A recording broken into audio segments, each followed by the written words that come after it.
Beneath the ground's surface are geologic formations that form aquifers, made up of porous sands and water-bearing rock called limestone. Like a geological layer cake, there are multiple aquifers underlying most of the district. The superficial aquifer, one or more intermediate aquifers, and the Floridan aquifer system. The largest is the Floridan.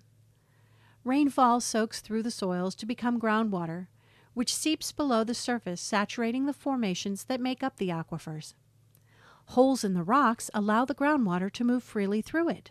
Natural pressure builds as water at higher elevations flows to lower elevations, pushing the groundwater through the district in 3 directions, or 3 groundwater basins.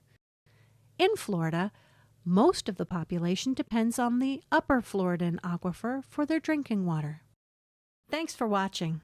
If you'd like to learn more, visit our website at watermatters.org. This video was produced by the Southwest Florida Water Management District.